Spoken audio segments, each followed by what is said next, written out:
What is going on, guys? It is Adam, aka Marf, and this is Marfoogle News. We're going to come right back with all of the latest stories, everything that just happened over the weekend, what is happening across the planet, and of course, all of the crazy weather that is going on right now. We'll be right back right after this.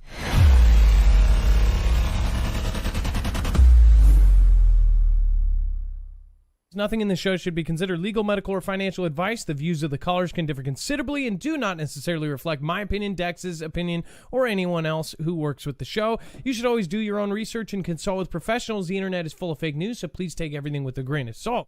If you have not already, it helps us out if you end up going through any of our affiliates, and it helps you out if you end up protecting yourself against cybercrime. NordVPN is one of the best and one of the easiest to use. If you do not have a virtual private network, it protects your IP address, which is your online identity, which actually connects to your real address and everything else. It also connects to you. If you know anything about how they are data logging and basically getting your profiles down, you can prevent that by having a VPN. Nord is, again, one of the easiest. Download it. It's like an on switch and off switch. All you have to do. Go to marfooglenews.com/VPN. Not only will you get a giant discount on this, but you will also be helping us. I appreciate your support, and I appreciate everyone that goes through any of our affiliates. Can't say thank you enough.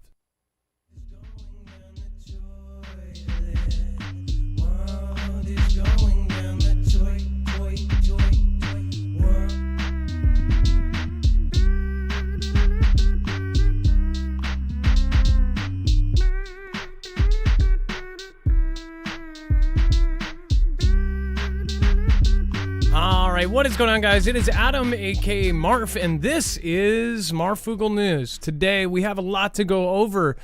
DART finally hit, or again, we'll talk about Latrell Group LLC's comment there in a second. But we have a ton going on around the world. We'll go over all of it right now.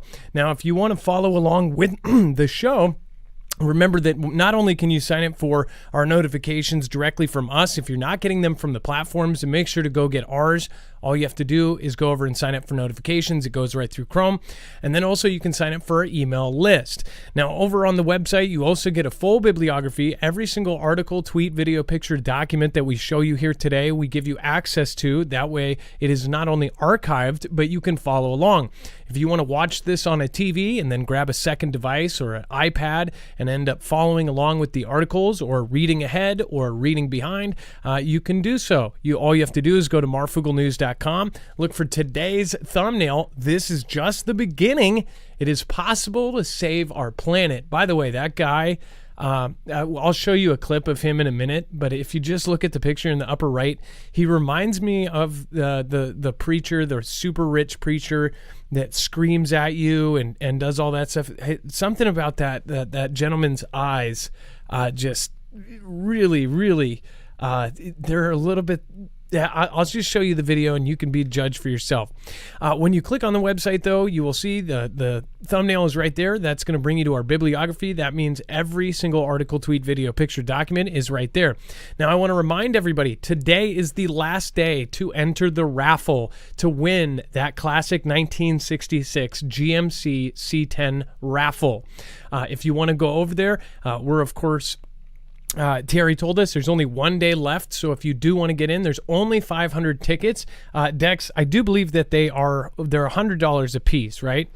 Yeah, that's correct. It's actually ending in 4 days. Sorry, Adam. That's a misspeak on my part. It's ending at the end of the month, but we're coming into the final days, and I know everybody doesn't watch at the last second. So, yeah, if you want to get in before it's over, because it's the 30th is the final day. And there's only 500 total raffle tickets, so the chances are a whole lot better than, say, winning the Mega Millions. All of the proceeds for that end up going towards getting a vet or a hero into a car, such as a fireman or a policeman or an EMT worker. They basically help veterans in the most part, but if there are special circumstances, they help all sorts of heroes. So again, make sure to go check that out. That's marfooglenews.com/C4H, or you can go directly to http://carsforheroes.org. Again, make sure to go over there and check that out before it ends. All right, and then if you haven't already, make sure to go check out the Friends of Marfoogle. We'll talk about this later on at the very end as well.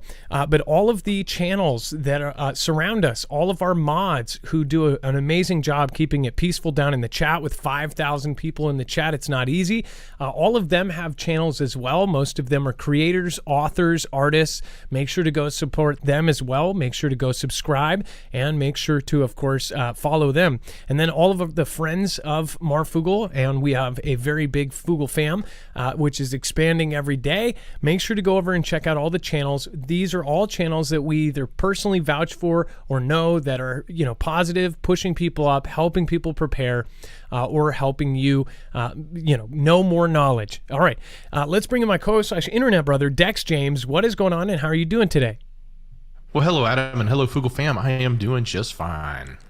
So we have a ton to go over. We're going to go over, of course, the footage, some of you say supposed footage of the dart. I think that there is something way bigger going on there. I'll give you my opinion. I'm not afraid to ruffle some feathers on that one because most of you guys already know my opinion on dart and Hayabusa and Osiris Rex and Hammer and all of that. I have my feelings, and again, I know that some people are going to see the opposite. But I'll tell you my opinion on that and also what I have heard from some of our military groups. So we'll go over that in a little bit. But Jupiter is the closest it's been to Earth in 59 years. You'll be able to see the planet's magnificent stripes tonight. Dex, do you want to go over this? This is essentially a good sighting tonight, right?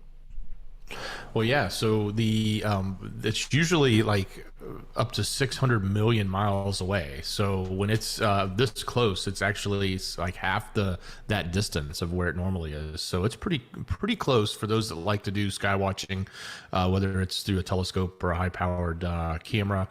This is the chance you get to actually maybe see the rings and things like that you wouldn't normally be able to see unless you had some sort of a massively big telescope. So kind of a big deal. It doesn't happen that often. Obviously, it's been almost 60 years since it last was this close in the orbit. It's just the way that it orbits and we orbit, that most of the time it's really far away, and there's just this chance that we're really, really close. Now, there are a bunch of amateur astronomers here. If you get good pictures, or if you get even better, good video, send it to marfooglenews.com/playmyvideo. If you have your direct, telescope focused on this tonight or around this period, and you get video, please let us know and send it to us. We would love to show it on the channel. By the way, thank you to all the mods popping in already. Scooby-Doo Do Right, thank you. Vicky K over on DLive. Kimbria, Chance Paladin, thank you for modding over there. Jammer, thank you as well. Wonder Woman, thank you. And then, of course, Gem. The Littrell Groups LLC says Dart video was a total fail. 17,000 miles per hour computer CGI. So one thing, if it is going 17,000 miles, if you saw the video, and most of you will see it here in a minute, it is basically like a stop motion. You see it, and then it gets closer, and then it gets closer, and then it goes red. And it after it goes red, they're basically saying that it impacted. Everybody was really excited. People watched it live. Of course, NASA had this event where you could watch it. And what's funny is they kept replaying it, in awe.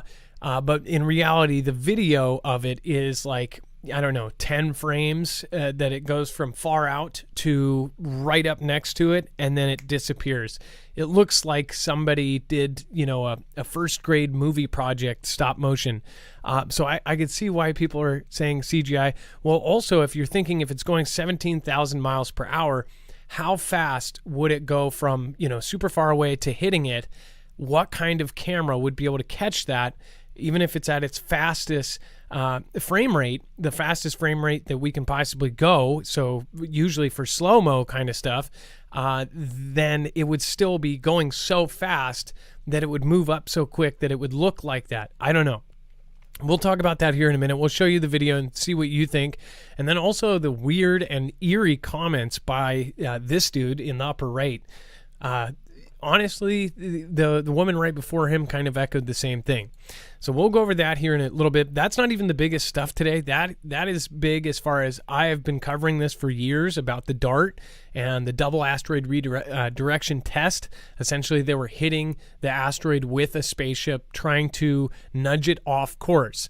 It's equivalent, and what people are describing it as, is driving a golf cart into the great Tower of Pisa, or the Great Pyramid of Giza, not the Great Tower of Pisa. I think I said Pisa.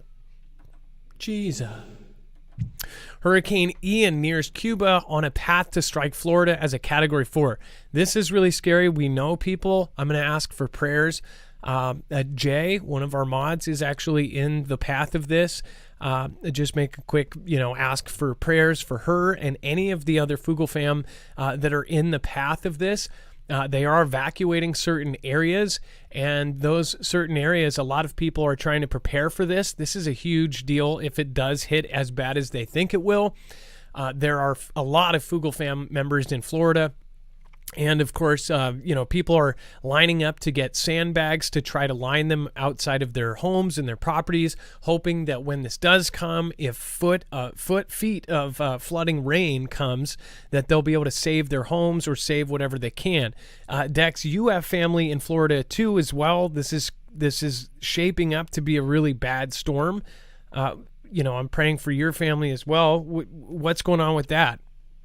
Well, yeah, it's prep time, right? Everybody's getting ready. They actually have evacuations started already. I think the lines of people, especially in the Tampa, St. Pete area, which seems to be the current location for where it will impact, but that'll change. I mean, we still got a lot of time on that. It's just now at Cuba. So, those folks are already lining up, trying to get out of town. Traffic is jammed coming, east away from the coast. Folks all over, all the shelves. This is normal. When a hurricane hits or is about to hit, the shelves are empty. So if you ever want to see pictures of empty shelves, now's the time. You'll see it in every single store. Even stuff that never sells is sold. Everything's gone. You can't find anything. So it seems like the very, very southern tip of Florida is sort of out of the woods, so to speak, and the very western edge of the Panhandle seems to be out of the woods for the biggest impact. The question is where along that eastern side of the peninsula up through to the Panhandle will it actually land, and then where will it go from there? It's actually going to go, it's currently looking like it's going to go north. It's going to go into Georgia. We'll probably be impacted. They said that we might have up to 30 mile per hour winds by the time it gets to us, which is not significant, but it's still, sustained. That's kind of heavy. Well, the number and the winds like that, when they're, again, like you said, sustained, it can cause a lot of damage. There was a storm that everybody talked about in Washington, and most of the winds were around 30 miles per hour, and that was a huge deal. And they were projecting, Adam, sorry, they're projecting in some places along the coast that they could see storm surges as high as 10 feet. So just think about that. If you have a house, it's on ground level, your ceiling is about 8 foot to 9 foot, maybe 10 foot, depending on how high your ceilings are. Imagine the water level coming up to that height. Yeah, if you're living on the coast. If the storm surges reach 10 feet as they think, then sandbags won't really help in some areas. But also, a lot of people have been emailing and saying thank you. So one good thing out of the last couple of years, and this is where it really is strong, is we have a ton, geographically, we have a ton of people in Florida, and a lot of these people have prepped, and they have gotten go bags together, and even if it was a quicker thing, like they usually get some warning on these, where they get evacuated and they have at least a few hours. Sometimes with an earthquake, you don't get any time. You have to grab something and go. But a lot of people have said thank you because they're already out of harm's way. They're in a hotel somewhere. They're at family members. They evacuated early. They left, and they had everything that they needed.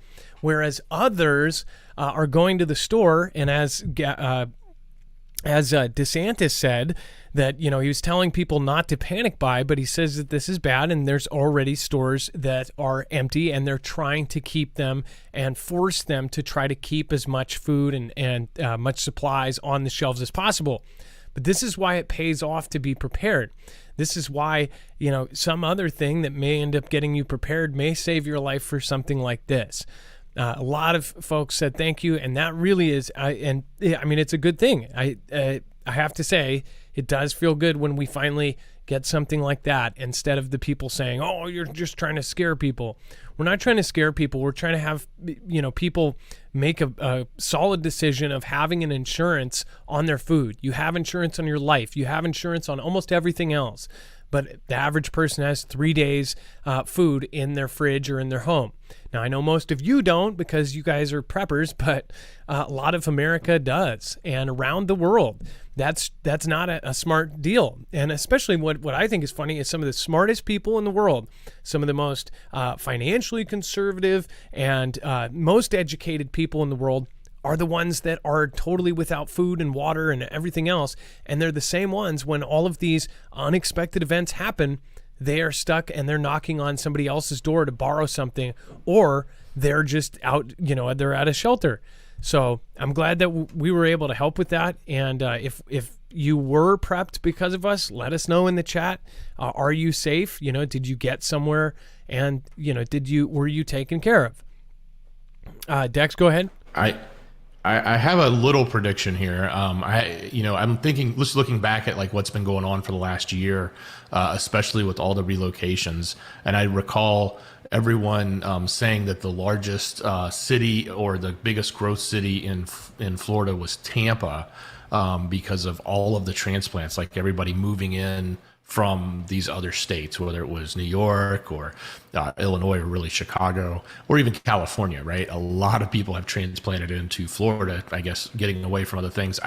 My prediction is there's probably a lot of people there that aren't prepared, and we're probably going to hear a lot about it because there's going to be a lot of new people that, if you've lived in Florida your whole life, you're prepared. You've lived through numerous hurricanes. You know what to do. You know the routine. You take off a couple days of work while or hopefully you get to, and you do all the work to gather up everything and make sure you're not leaving projectiles laying around in the yard. Stuff like that, and boarding up windows. But I have a sneaking suspicion there's a lot of new people to Florida that this is going to be a big wake up call. And I have another sneaking suspicion is the media will probably exploit that, and we're going to see a lot of that in their coverage. Yep, because they're going to be able to show people unprepared in Florida when normally this happens all the time. Most people understand or even have a plan already. But this is why it pays. If everybody was as prepared as people in Florida, then we probably would be in a way better place just in general. So Hurricane Ian is possibly going to be hitting 140 mile per hour. It already is having top winds offshore of 140 miles. So we will follow it, and make sure to subscribe if you want to follow all of the updates. And of course, DeSantis declares emergency as storm expected to hit Florida. Governor Ron DeSantis on Saturday declared a state of emergency for Florida as tropical storm Ian gathers strength over the Caribbean and is expected to bring heavy rains and intense hurricane winds to the state next week. DeSantis initially issued the emergency order for 24 counties on Friday, but expanded the warning to the entire state, encouraging residents and local governments to prepare for a storm that could lash large swaths of Florida. So we very well could see some freak of nature, crazy event here that is unlike any other. Every piece of coverage that I've heard, especially these experts, what's funny, and Dex, I don't know if I caught something here, but one of the experts, and I listened to all three of the main, branches, the Fox coverage of it, the CNN coverage of it, and the NPR coverage of it. NPR actually brought a expert on, and he said, yeah, we definitely get these kind of, it was very quiet because they didn't have a named storm for the first 2 or 2.5 months. It was a really, really weird instance in the first place. And then he said that, this kind of thing will happen, especially with an El Nino. And I was thinking, we've covered this several times over the last few weeks. Isn't this the third La Nina? Is there a possibility for it? Can't be both, right? Did the guy make a mistake? The weather expert that said that it was due to the world weather changing. Is it an El Nino? Well, yeah, we said we reported that it was a third in a row, 3 years in a row of that. And I'm trying to remember if it was El Nino or La Nina. It was La Nina. I'm pretty sure. Can you guys? Is this year a La Nina or an El Nino? So I just wanted to point out this guy that they're turning to as an expert. If he's wrong, if he's right, then we might have correcting to do. But I believe this year was the third La Nina, right? If not, he said, especially with an El Nino. But and this is the guy who was heavily telling the audience that this is because of this is because of our actions that this is all going on. But he, couldn't get El Nino or La Nina. If it is, then we need to correct one of my previous things that I said, and then I will go and correct it from last week when I said La Nina. What? The triple dip is what they were referring to it, and NPR had reported it on the 12th of this month, which is when we covered it as well. It's the triple dip La Nina. So he said 3 years in a row. He said El Nino. So just saying, I caught it, and I'm a regular person. This is a guy who's telling people to believe a certain theory, and the guy couldn't figure out El Nino from La Nina. I mean, he didn't correct it. He didn't go, I mean this. It was just, he said, during an El Nino, and he was talking about this current storm. So anyways, and then DeSantis initially issued of course, for 24 counties, he expanded it to the whole state, and says the storm has the potential to strengthen into a major hurricane, and we encourage all Floridians to make their preparations. That was, of course, put all over the radio as well. He said that in an audio statement. He said, we are coordinating with all state and local government partners to track potential impacts of the storm. This could be a very, very big one. Most times when they really hype up a storm, it doesn't end up being as bad. And most of the really most horrible storms, they don't hype up and they end up being, 10 times worse than anyone could have ever thought. So we'll see what happens with this. A lot of the times, and especially even when it's all over the news, they're showing the governor on every channel of that state, having a storm. But this one does look like it could get bad. But I'm praying for the people in Florida, and hopefully they will do okay through this. Key messages for Hurricane Ian. Dex, do you want to go over the four kind of things here? The main thing is if you can zoom into the pictures, you can see that path. That was the path earlier today. They update this every 2 hours, and as it gets closer, they'll be updating it every hour. So if you want to see the path, the wide angle that we're looking at right there is the whole possible area where all of the effects will be felt. So you can see it does stretch the entire state. But if you look specifically at where the track of the storm is heading, right now it's going into that Tampa area and potentially going to go north, although I think later the more recent reports are maybe pushing it a little more east, so we'll see.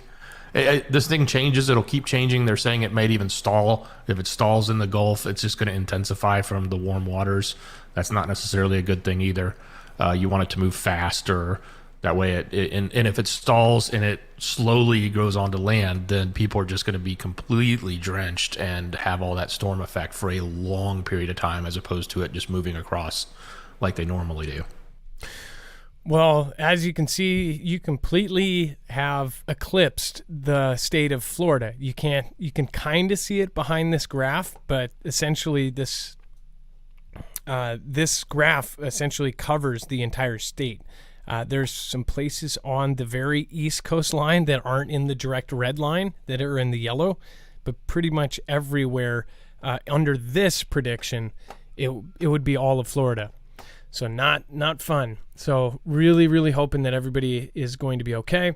And then hurricane forces NASA moon rocket to shelter, launch on hold. So this has actually had a repercussion on the Artemis. It says that Hurricane Ian is prompting NASA to move its moon rocket off of the launch pad and into shelter, adding weeks of delay to the lunar orbiting test flight. Mission managers decided Monday to return the rocket to its Kennedy Space Center hangar. The 4-mile trip will begin late Monday night and could take as long as 12 hours because it's, of course, a giant rocket. They're going to be taking it via, these specialized vehicles or train. I don't know how. Do they do it by train? Or I think they do it by... It's on a rail. It's a rail system, but it moves like slower than you walk. Yeah. It moves so slow, and they have to turn... I've seen the accidents where they accidentally hit stuff with the huge system they use for it. And it says the Space Center remained on the fringes of the hurricane's cone of uncertainty. With the latest forecast showing no improvement, managers decided to play it safe. NASA already had delayed this week's planned launch attempt because of the approaching storm. NASA isn't speculating when the next launch attempt might be, but it could be off until November. So watch in November, we get in some sort of, worldwide conflict, and then it's postponed again, right?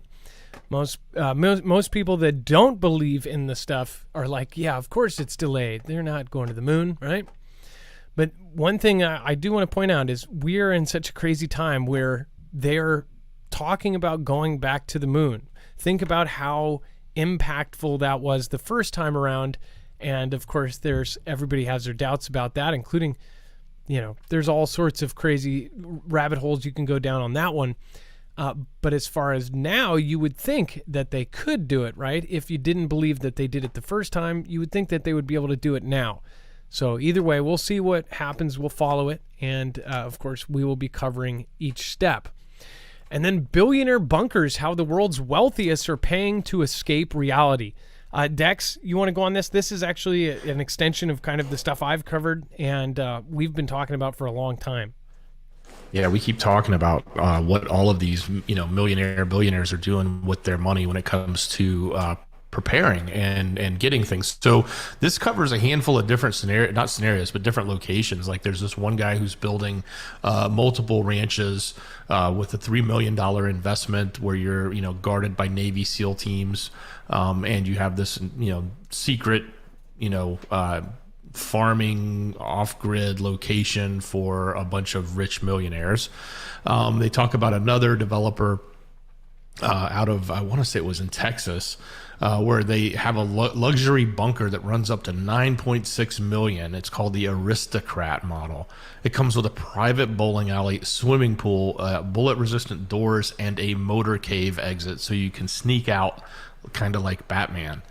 Of course, a California company doing this has luxury underground apartments converted from the missile silos. I think we've talked about those. There's been a few different places that have done the missile silo conversions. Very interesting article. Just talks about some of these different things, including the luxury yachts. I know we've talked about that, like what was it, the Noah's Ark, and others that are building these huge, sort of like doomsday arcs to live on. So, that double as submarines that can be completely submerged with helicopter pads. The very richest are building these yachts that are actually airtight. The windows are like submarine windows. They're still visible. It looks like a normal yacht, but if it got hit by a 100-foot rogue wave or something, or if it was in a crazy earth-shattering 200-foot wave, and if it was flipped over, not only are the holes strengthened like a submarine, but it can actually be sealed up and it can completely function as a submarine. So it's a yacht submarine type thing. It can't submerge, but it can basically be taken, down. It can flip. It can self-right itself, and it's virtually unsinkable. So these are the kind of things that these billionaires are spending their money on. And mind you, something like that costs at least $1 billion. To buy a military grade sub, it's about $2 billion. And that's actually, it would probably be a little bit less than that, but if you want it outfitted like a yacht on the inside, an actual submarine that's solely underwater, the rich people are buying those as well. That is something we've covered as well, because these designers and architects that are building them are saying that the designs and the sales of these things are going through the roof, but none of them are public. These people are so rich that when they buy these things, they don't declare it. There's no, they do it in other states, other countries that basically don't have to declare it, and they are parked off of some country that basically doesn't. You pay them enough money, they be quiet about it. So how many of these billionaires that we actually see on TV and on Twitter, how many of them actually have these kind of Noah Arks situation? And that will kind of go into what we're talking about later with the DART I'll give you guys my opinion on it, and some of you are not going to like it. Well, go ahead. Well, Adam, let me ask this. Let me put out this sort of question. Like, we've always had rich, we've always had elite, and if you rewound 10 years, 20 years, 30 years, they've always spent their money on lavish things, right? That's not out of the norm. But the part that's out of the norm is why all of a sudden in the last 10 years, in the last 15 years, have they been heavily investing in bunkers? You know, it wasn't like this that every rich person had a bunker. If anything, they had a couple of mansions. They probably had a lot of security at their mansions, you know, things like that. But it wasn't this whole notion of bunkers. So they know something. They're doing this intentionally. I think you have to sort of pay attention to the fact that the elite are planning to save themselves because they know something's going to happen. It's not just a fad. It's not just like, oh, well, you know, we have a jet, we have a bunker, right? You know, no, they wouldn't waste their money on a bunker. They'd rather have another island in the Caribbean. They'd rather have another, you know, 2 jets instead of only 1, right? So it's they don't necessarily want to live in the ground, but they're spending billions on it and millions on it. Well, and to add to that, you have the backup citizenships. What do they call those again? There's a word for it. The where you purchase a plan. Is it their Plan B citizenship or something? Is that what they're called?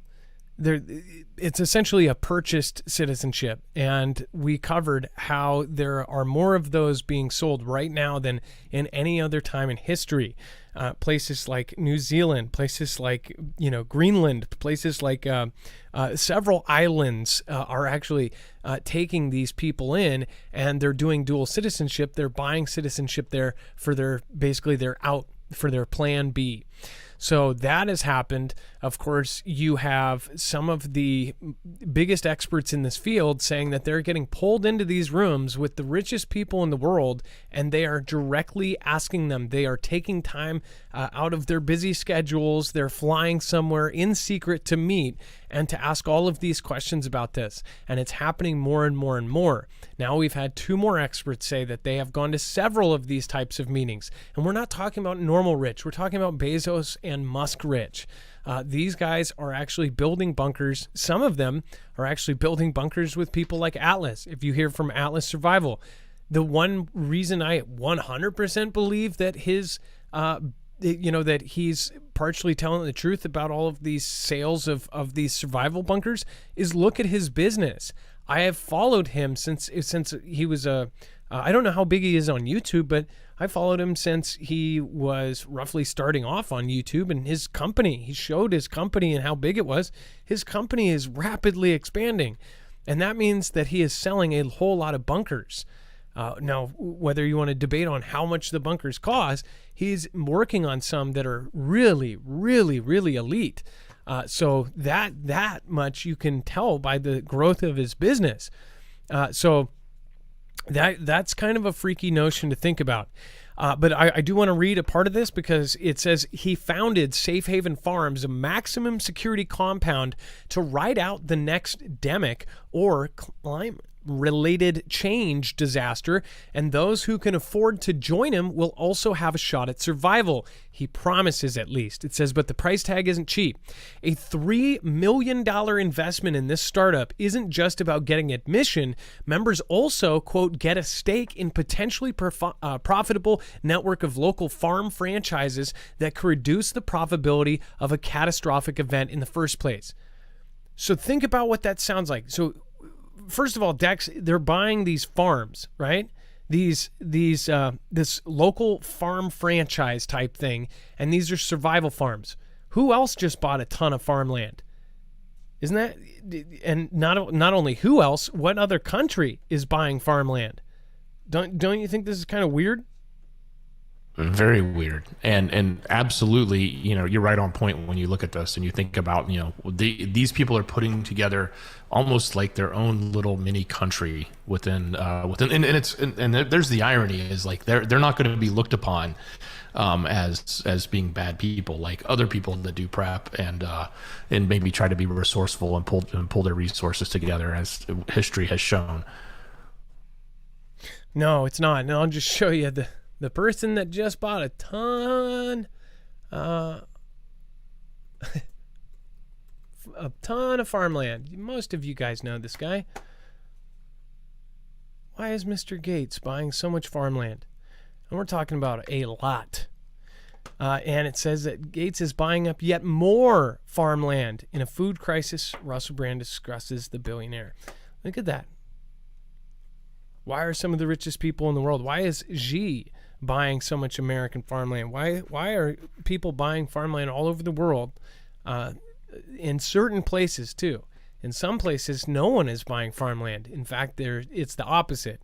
So I just wonder if they have a general map of like some disaster that's going to happen that, I don't know, that they know exactly what's going to happen. I don't know. What do you guys think? Let me know.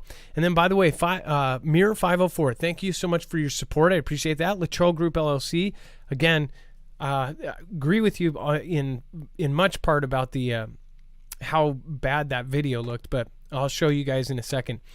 Mirror 504, thank you for your support. I really do appreciate you. Thank you for supporting independent.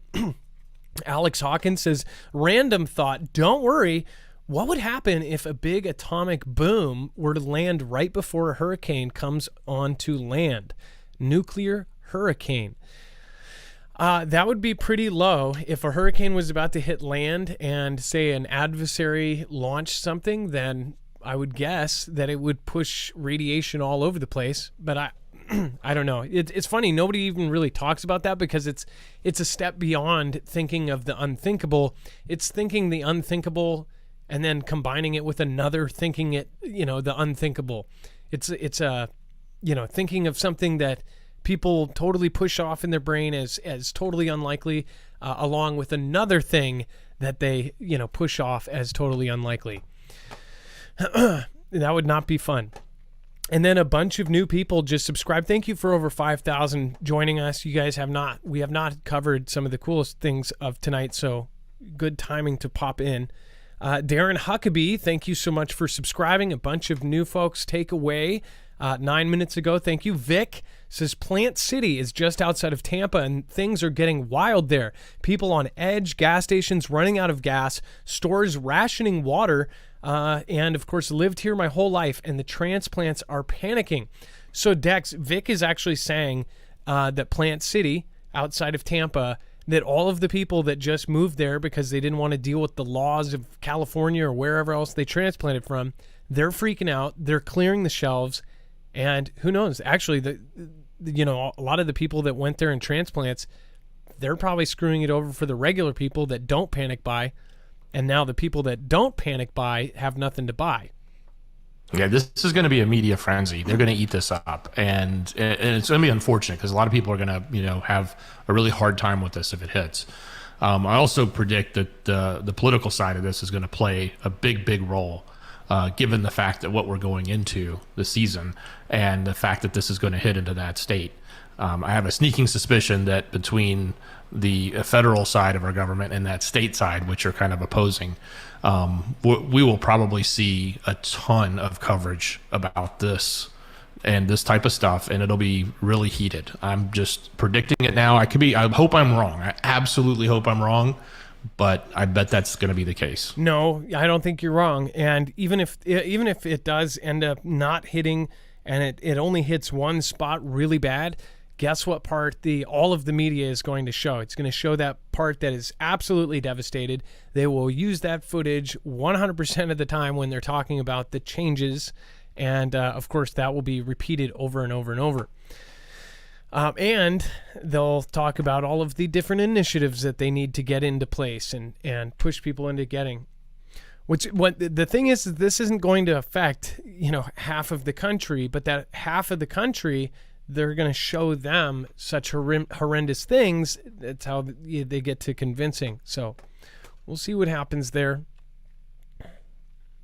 But yeah, and if you know of an example of a billionaire bunker, if you know somebody that is affluential or influential, and they are doing this, please let us know. Make sure to email us at marfooglenews.com or dex@marfooglenews.com.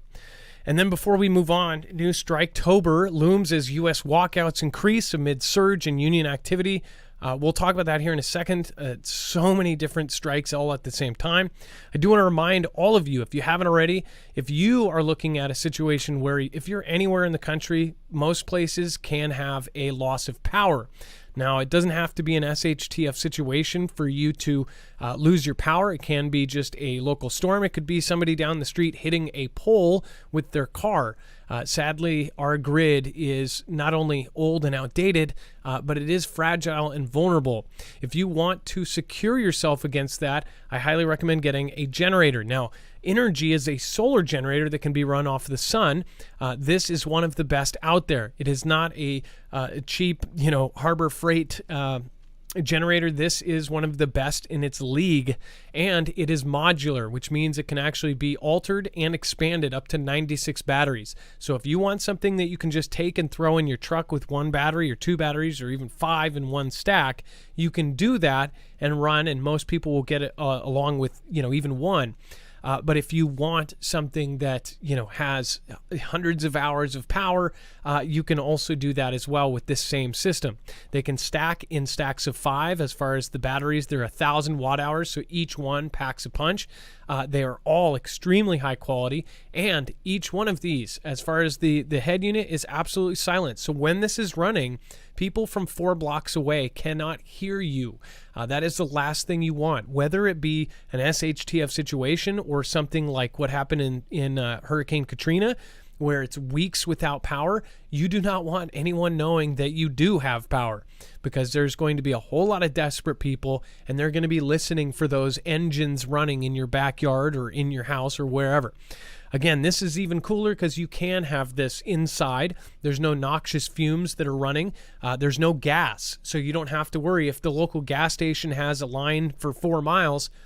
You don't need to sit in that line because you can just put the solar panels outside and start charging off the sun. As long as there's day, even in cloudy days, you'll get a little less power, but you'll have power. And that is one of the greatest thing about this. It is very smart charging. It can charge from your wall. Before a disaster happens, you can I would highly recommend getting the supercharger. It charges it, again, the whole system in with one battery in about 4.5 hours. What's really cool is if you have 400 watt panels, which you can shop around, you can go get their foldable ones. Those can actually charge it in about 3.5 hours. So it's faster than plugging it into the wall to charge it with the 4 panels. So make sure to go and check that out. Marfooglenews.com/energy. You can get up to $170 off on certain packages, and you're helping our independent news channel.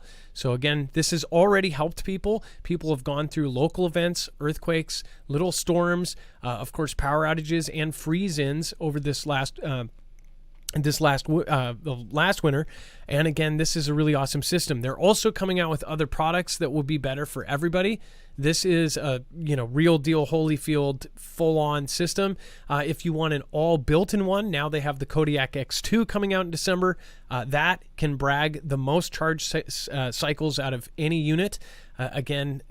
Comparatively, that you could actually charge from 100% to 0%. For 16 years straight, every single day, and it would still have 80% capacity on its battery. That is more for like RV and get to go. And of course, the new product that they're coming out with too as well, that's brand new, is the LT. The little Kodiak is better for, you can hook it up to a panel, you can charge all your stuff. So make sure and go check it out. There's a gadget for almost everybody, and it helps us, it helps you get a discount, and it will save your butt in a pinch. So make sure to go check that out, marfooglenews.com/energy. And Adam, real quick, the 11 p.m. Eastern Time update came out, and it's not good news for Florida. It's got worse. They're expecting a major level to hit when it hits, and they're expecting it to actually slow down, which is what I was saying would be bad. And they just started evacuating hospitals. So I would ask that everybody pray for our friend Jay and for others. We actually had another friend that would probably be in trouble right now, but she passed last year. By the way, rest in peace, Florida Patriot 71. Hope you are doing well up there.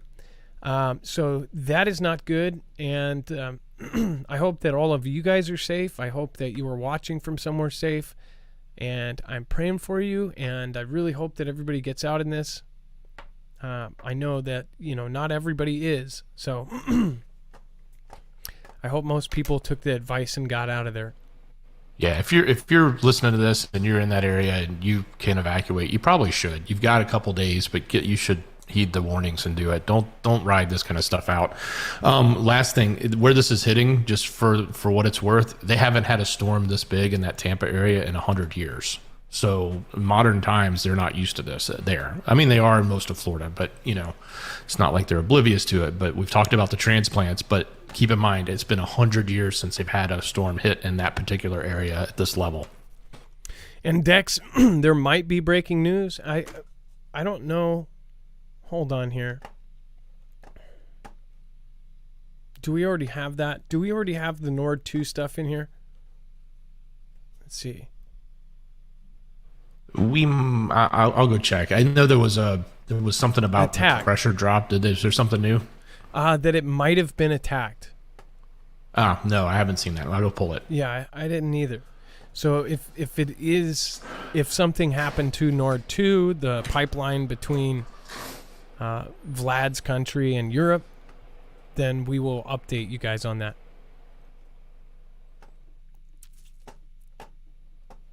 All right, and then Dex, I don't know if you've got some feedback or a fan going or something. Okay, perfect. And then new Striketober looms as U.S. walkouts increase amid surge in union activity. So again, we've covered several. The rail worker strike worked out, which was really good. Most of us thought that either way it was going to work out because the Congress could do something about it. But it says thousands of workers around the U.S. are going on strike or threatening to do so heading into October amid a recent surge of labor action activity in America and just 1 month before crucial midterm elections. Well, isn't it funny that all of this stuff happens right before?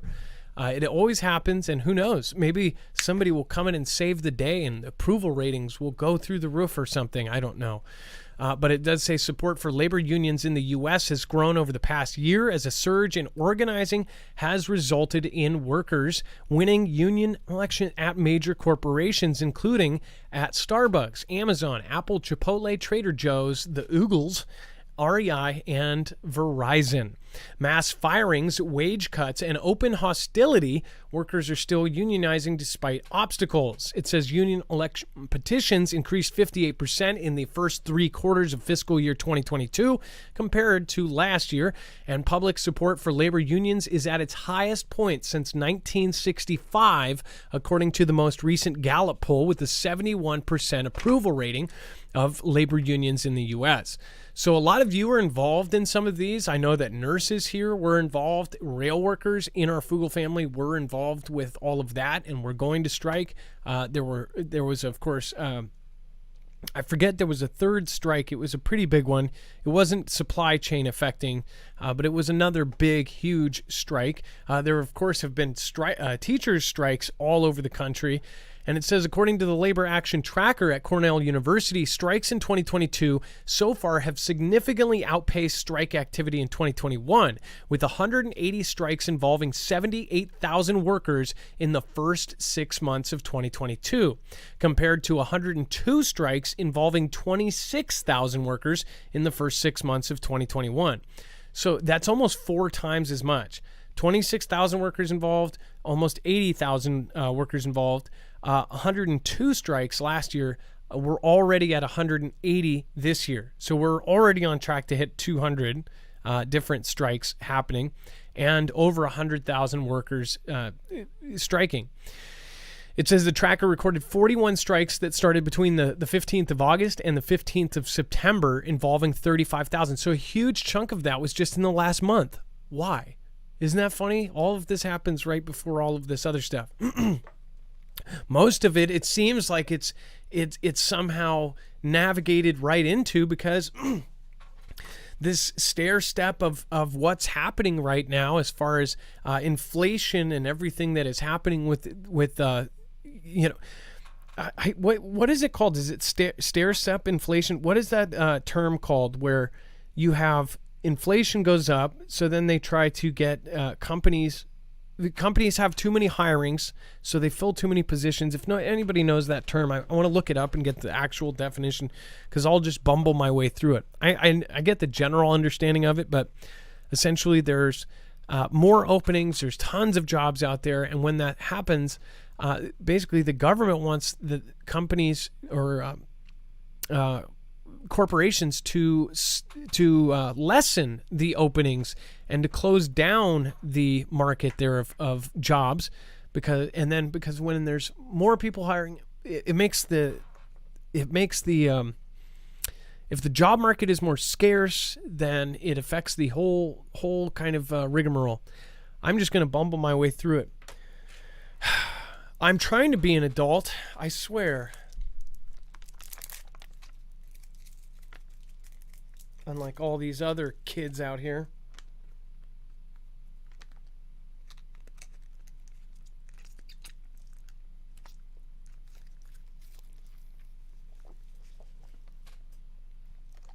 Oh, the camera's on. You guys know the term. And then Beijing to monitor bus drivers' feelings using AI surveillance bracelets. Transport authorities in Beijing have begun tracking the emotions of health and long-distance bus drivers in an attempt to improve safety. According to Beijing Public Transport Consortium, drivers have been issued with electronic bracelets that can monitor everything from their blood pressure to sleep patterns to their feelings. It says local newspaper Beijing Daily reports that the agency delivered 1,800 bracelets to drivers. Dex, did you end up? I said I gave you homework to watch the movie The Red Dragon, or was it? Oh man, I want to say it's The Red Dragon. It's a movie that was a few years old. And it shows the invasion of the U.S. And the first thing that happens is there was already people infiltrated. The local sheriffs and everything had red bracelets that they handed out, and they gave them to the people. And if you didn't have a red bracelet, then you couldn't get rations, you couldn't get food, you couldn't get water. And those bracelets actually monitored who you were, all of your biometrics, everything. And this is a movie that was done, I think, 8 or 9 or in 2013. Dragon Day, Stryker, completely right. Okay, now that you guys have seen that, listening to this story, does that not freak you out? China is literally doing bracelets that monitor everything. I mean, that is just nuts. It says in a statement on Xi social network Weibo, the company said the distribution of bracelets is a technological means to strengthen the physical and mental health of drivers. You are effing kidding me. Not only are these GPS and cell phone and everything else, as I don't know if I hope this is not. It looks like that is it. If you can see, there is an actual bars in the corner. Whereas, so it actually has the, of course, cell phone SIM card most likely, or some sort of system that allows it to communicate. 1,800 people, drivers, already have that on. So if you work for the state, or if you're public transportation, or I bet you that this is going to apply to a whole bunch of other stuff. Imagine living in a country where you have to wear a bracelet to work, and it monitors you in everything. And they said that it even can track their feelings. So if they're depressed or happy. Dex, would you wear one if you... If you were a bus driver, would you wear one? No way.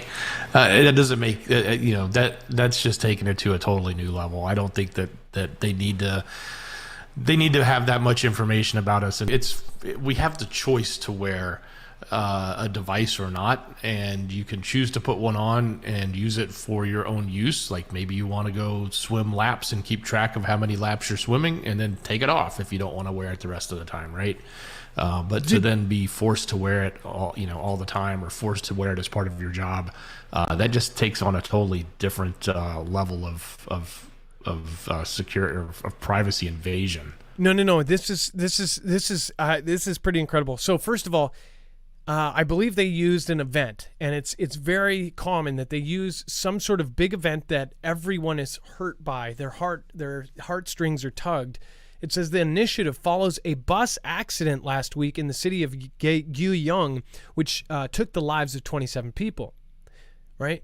They probably blasted it out through the Shenzhen, the People's Daily, and all of those. They probably said, hey, this horrible thing happened. Well, with these bracelets, we're going to keep track of that. If somebody is sick, if somebody has the CV, we'll know about it. Which, by the way, it says the devices in question have previously been used in Xi's country to monitor body temperature after traveling in order to keep track of the CV, right? That stuff that went around since 2019. They had the zero policy, right? I didn't know that. They were already tracking it with these bracelets. It says they're also being used to track people charged of minor crimes to reduce arrests, according to the Xi Public Prosecutor's Office. So if you're a bus driver, you wear the same ankle bracelet, only now it's on your wrist, that the common criminal does. This is like a house arrest thing that basically they're going to start everybody wearing. And it will be for your safety. It will be so you're safe. What's funny is you think that this is bad, but this is what happens here and in Europe and in Canada.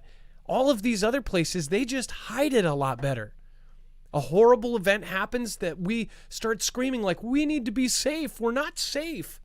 Yes, please. Look at my texts. Look at my phone. Turn on my mic when you want to. Sure, I'll give you my fingerprint.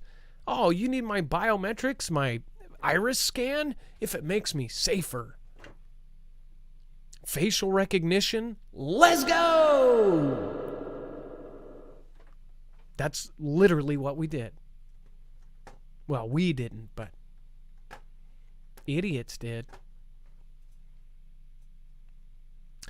And then Apple to make iPhone 14 in India in shift away from Xi's country. Dex, you're our tech expert. Do you want to go over where this is huge, by the way.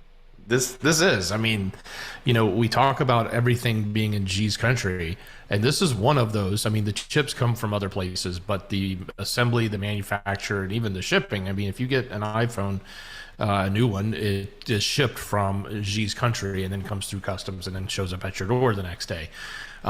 So this is kind of a big deal. Moving that, I mean, it would be even a bigger deal if they moved it to America, and they talked about doing that at one point. But moving it to India is kind of a big deal, or at least a big deal in probably Xi's eyes, because that's a significant amount of manufacturing. It's really a significant tech signal, or a signal in the tech space about what they think of and what they, and do they have the opportunity to now do better negotiations, right? Maybe they're not getting what they wanted from Xi's country, or maybe they don't like what is going on there. And if they can get what they need from another country, then that gives them more leverage, right? So it's kind of a big deal. Let's see if it really pans out or if it's just a headline. But I think it's good if we see more of that stuff that we've just come so dependent on Xi's country for. If we can get some of that stuff from either other countries or, better yet, back into America. So Dex, a couple things here. Somebody said, iPhones are unhackable, right? Or they're not hackable. Apple in general, right? Most, including you are a big supporter of Apple. You think that out of the two, they're the better choice as far as there's a little bit more privacy. There was a smaller percent for the longest time. There was so many PCs that if you were somebody who was designing a virus, most of the time you were designing it for a PC, there was such a smaller amount of Apple. Now it's a whole lot bigger, but it was from the beginning, Apple always had this solid thing that was a lot harder to hack. Or is it a lot harder to hack, or it was just that there was less out there for them to deal with that did this? And by the way, this was all being made in Xi's country. So do you still think that they were in the most solid place when a lot of the stuff was made over there, that they could sneak something in if they were doing that? Well, all of them are made over there. So, I mean, what's not? I guess that would be my argument there. As far as hackability, a lot of the stuff everything in this world is hackable at some level. The question comes down to how easy it is, and things like PCs and what what originally happened there, I think, was more of the first rounds of integration with the browser into the operating system on the Windows side caused just an absolute flood of hackability, mostly around like spyware type stuff back in the early days, and that's why it was just so simple to do. That it was prevalent everywhere. Of course, it was a numbers game. Obviously, there were more PCs and there were Macs back then. Today, those numbers games aren't really the driving factor. I think, if you follow like the rules and sort of don't do dumb things with your device, you typically aren't going to get hacked. If you install crap all the time, if you click links and don't know what you're doing, if you accept little pop-ups that ask you to do something because you think you're supposed to do it and then put in your password, but you're not really paying attention to what it is you're doing, well, then you're going to get hacked. But if the environments on these devices can be more secure than others. None of them are foolproof. 100% of them are not foolproof. Everything can be hacked. I think it was McAfee that said that. Yeah, everything is hackable. A lot of people said nothing is unhackable. Somebody said even PLCS can be hacked, but everything can be hacked. They've shown that time and time again. Every government has been hacked. And they have some of the craziest, hackers in the world, trying to hack themselves so they find those vulnerabilities before somebody else does, because there's always going to be a vulnerability. There's just always going to be. Now, yeah, and they always patch them too, and that's some companies are good at it. Apple, Google, others are really good at it. Some companies aren't. Like I just saw a headline the other day about HP having these vulnerabilities that have been out for like a year and a half, and they still haven't addressed them. That's kind of sloppy on their part. Well, here's one thing about that whole Apple thing too. You would think they would be trying to separate from G's country, because the Apple factory, there were so many rumors, and I don't know if this is true because I haven't gone down that rabbit hole. We covered it a few years ago, where all the people were jumping out of the Apple building to the point where they put nets outside. Was that Apple? That was Apple, correct? Yeah, I think it was Foxconn when they were making Apple phones. Yeah. So the factory where they were making these phones was... how depressing does a place have to be where there are so many people jumping out of the building that you have to put a suicide net around the damn thing? Just crazy. If you don't know that, just search that. You'll see they actually put a net out for people who jump. I mean, how horrible are the working conditions building these Apple phones? But they look pretty. I have to have 3 cameras. Oh, you only have 2 cameras? You're low class. Somebody died for that. What you need to know about raging protests. We always make sure to, and by the way, almost every episode we have fit in, there was at one point where there was a lot of people that were looking away from the Middle East, because the Middle East and everything that was going on over there after the pull out of Afghanistan, almost everybody's like, oh, we just forgot about that. It is still a hot point. It is still a flashpoint for WW3. That entire area is a hot point. So we've continued to follow it. I hope you guys do notice that we always make sure to follow the most important stories over there and get it into our news. Whether we do a show or not, we always make sure to put the hot points on the website, or we try to upload all of the news of that day. Even if we don't do a regular show like this, most of the time we always do a website with all of the collected news and all of the information you need. So I appreciate those of you that have noticed over the last few weeks. I appreciate that, and thank you for the emails and the friendly words. Christian Ruiz says, again, Marf heard about that. Nord Stream 2 was attacked. Dex, do we have an update on that, by the way? Were you able to find it? Yeah, I found it, and we're going to be talking about the rest of the stuff going on with Vlad. I think this is more of we can talk about it when we get to it, but yeah, it's the pointing same the thing? finger, so to speak, at Vlad as the word attack, meaning not like something happened to the line. Yeah. So basically, it may explain what we'll be already talking about. So, we have about 4 or 5 stories before that, so we'll get right back to that. Christian Ruiz.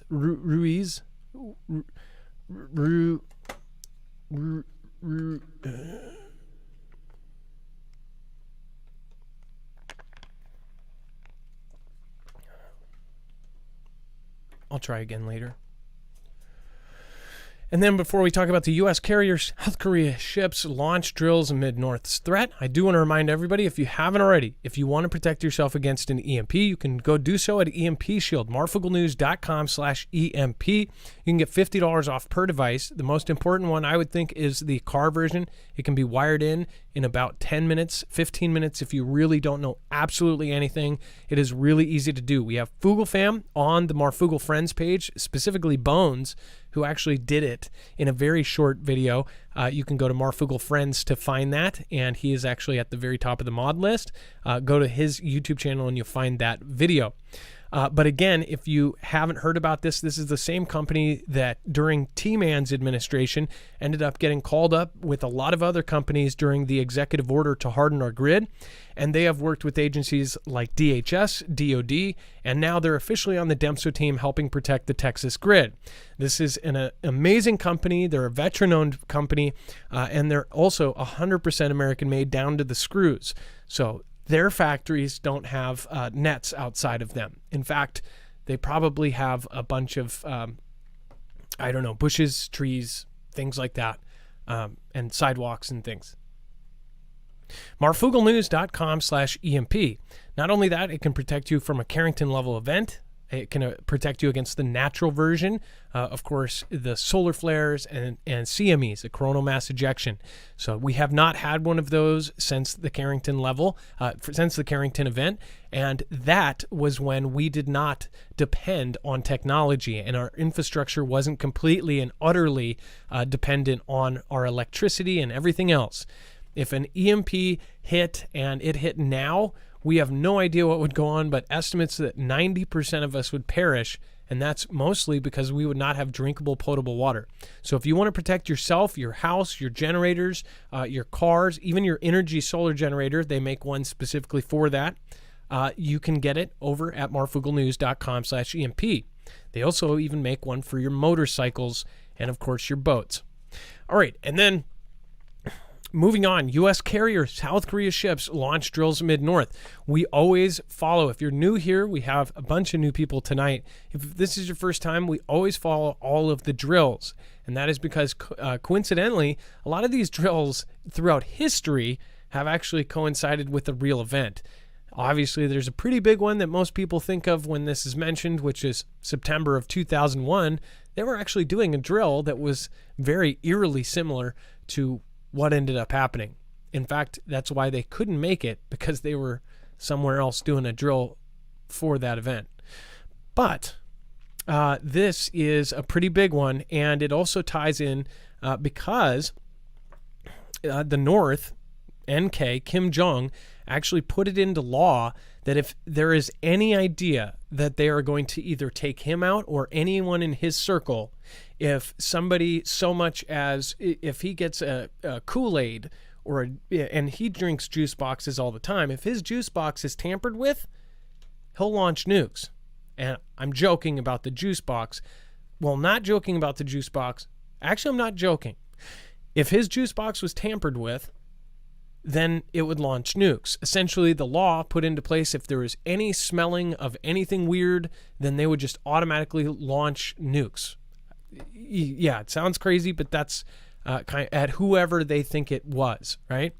And it says that, of course, there's these regular drills that go on with South Korea and the U.S., and they go up the coastline. They pretend to do these drills like cutting the head off a snake, which is basically taking Kim out, and they do a lot of these. Now it says a U.S. aircraft carrier and its battle group launched drills with South Korean warships off the Korean Peninsula's east coast on Monday in their first such training in 5 years. Mind you, those trainings stopped, and they stopped doing that because they were trying to get, during T-Man's administration, T-Man and him even met and shook hands and all of that.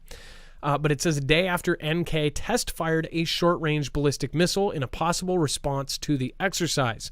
NK could conduct more tests in the coming days as it views U.S.-South Korean military exercises as practice for an invasion and often reacts with displays of weapons designed to attack its rivals. We have also talked about the EMP task force, the actual Pentagon's EMP task force, which was led up by Peter Pry. We were set to have Peter Pry on our show at some point, and he ended up passing away. He was the executive director of that EMP task force with the Pentagon.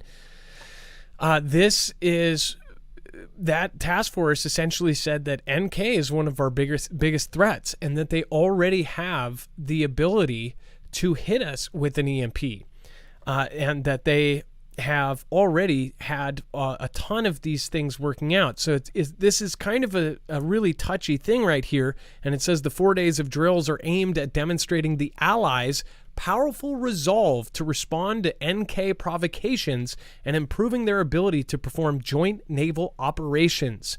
That was, of course, the South Korean Navy said in a statement. Dex, this is exactly what he doesn't want, and he's yelled at us before every time that we do it. Most people say, well, he's just beating his chest, he's threatening, and he always threatens. At what point does he stop threatening and actually do something? Well, let's not forget, he's got those satellites that are orbiting over our country every day, going right over the hotspot. They launched using FOBS technology, so they know how to put an object up into low Earth orbit that would be potentially either a nuke or a more than likely an EMP device, because they wouldn't have to re-enter. They could just stay up in the atmosphere, and it would look like a satellite. But they have multiple satellites that they have right now that are flying over the hot spot in our country where you would actually launch an EMP. When I say launch, it doesn't need to go anywhere. It just, as it comes over, it would just detonate up in the atmosphere where it's orbiting. So they hit that hot spot all the time with their satellites. So why are they doing that? It's not that they're taking pictures of us. I'm sure they are, but why are they going over the correct spot in repetition so that they're ready at any moment? Why have they been doing all of the tests they've been doing? So, their biggest, I think one of the biggest things that they would push towards would be their rivals below in SK. But at the same time, we've heard the rhetoric. We've heard him put in place this protective shield that basically says, if you come at me, the rest of you are going down, or we're launching. We'll do whatever it takes. And I can't imagine that they have enough to make a big global catastrophe, but they have enough to make a significant impact on either the locals near them, maybe the West Coast at best in the US, or an EMP, which would be significant. Yeah, and as far as the FOBS system goes, we actually had a whole show talking about this. If you go back to marfooglenews.com, you'll actually find, if you type in FOBS or FOBS, Fractional Orbital Bombardment System, you will find that show that we previously talked about, that what the EMP task force actually went over. It essentially goes back around. It's a very vulnerable place for us, because it would go where there's not very much detection, and it's really surprising that they let NK get to the point where it could have this kind of ability to attack us like that. So there's lots of information about fractional orbital bombardment systems. I would highly recommend going over. We collected a lot of that and put all of the links and archived a bibliography for that episode, so make sure to go check that out as well. Let's see here. By the way, Felonious Mayhem, thank you for subscribing. Angela Barna, thank you for subscribing. Takeaway, thank you for subscribing as well. Lots of new people that just popped in. Thank you. Maybe there was a glitch in the matrix there. Lots of people found us. Kelly2334, thank you. Vicky K, again, Michelle K, Bear Claws, and of course all of the great people in chat. Black Sheep, Nan's Global Kitchen, Executive Tint and Card Detailing, Sydney, Pure Hectic, Rhiannon S. Hey, how are you doing? Say hello to your husband, and of course say hi to the family. I hope you guys. I don't think I've ever asked you how that cruise went, but I hope you are doing really, really well, and I hope that everything is going good with the Facebook.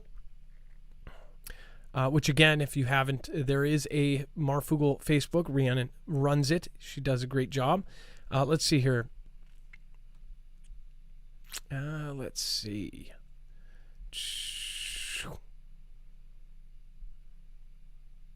Okay, and then let's see. Dex. How did I do that? I wanted to go back to this. It said protests continued across Iran on Sunday despite government crackdown and state media reports claiming that demonstrators have put an end to their rallies. The protests, now in their 10th day, were triggered by the death of a 22-year-old Masa Amini, who died in a hospital 3 days after being apprehended by the morality police, no joke, in Tehran and taken to a re-education center. These are real things other places in the world, of course, feared here. It says, and for not abiding by the state's hijab rules. Protests have since been taking place in more than 40 cities, including the capital, Tehran, with dozens reportedly perished in clashes with security forces. I want to point out, in Seattle, I don't know if this has already passed, maybe it happened yesterday, but they gave us local alerts here saying that the freeway may be closed down, that it may be absolutely horrible around downtown because there was a huge march for this reason. So this is definitely, I guess it hit here because obviously they are even marching in, Seattle, Washington. It says protests have since taken place, of course, across 40 cities, and the rallies that started with calls for justice for Amini's death have morphed into a larger protest, uniting an array of social factions and classes, with many calling for the fall of the regime.